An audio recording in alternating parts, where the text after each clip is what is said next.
এখন মেচাকি টঙানী প্ৰাথমিক বিদ্যালয় আৰু এই বিদ্যালয়খন মানে বুঢ়ীহুতি সমল কেন্দ্ৰৰ অধীনৰ আৰু এই বুঢ়ীহুতি সমল কেন্দ্ৰটো CRCC হিচাপে মই কাৰ্যনিৰ্বাহ কৰি আছোঁ। মেচাকি টঙানী প্ৰাথমিক বিদ্যালয়খনৰ যিগৰাকী প্ৰধান শিক্ষক বিনোদ পেগু, তেখেতৰ ওচৰত মই বহুবাৰ অভিযোগ বিভাগীয় কৰ্তৃপক্ষক দিছোঁ তেখেতৰ হৈ, আৰু বিভাগীয় কৰ্তৃপক্ষই তেখেতক এবাৰ চৌকচো দিছে।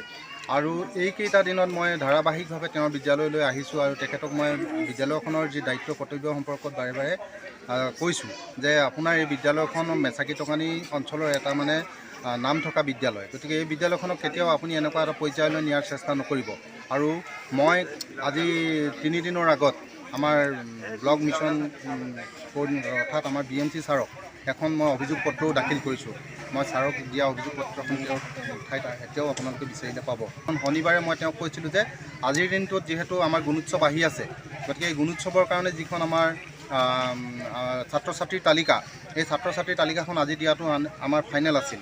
গতিকে তেওঁক মই গোটেই কামখিনি যিখিনি অনলাইনৰ কামখিনি সহযোগ কৰি আৰু আজি এই তালিকাখন তেওঁৰ চিনসহ মোক দিবৰ কাৰণে মই তেওঁক জনাইছিলোঁ, কিন্তু তেওঁ আজি আহি উপস্থিত নহ'ল।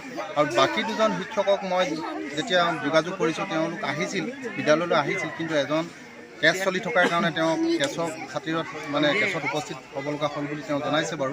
আৰু দ্বিতীয়জনৰ কি হৈছে, নতুনকৈ তেওঁ ৰেগুলাৰাইজেশ্যন হোৱাৰ কাৰণে তেওঁ NPSৰ এটা কামত গ'ল বুলি কৈছে। কিন্তু তৎসত্ত্বেও মই তেওঁক কৈছোঁ যে তুমি অন্ততঃ পৰীক্ষাটো পাতি যাব লাগিছিল, কাৰণ ছাত্ৰ ছাত্ৰী যিহেতু পৰীক্ষা চলি আছিল, গতিকে পৰীক্ষাটো পতাটো তেওঁৰ দায়িত্ব আছিল।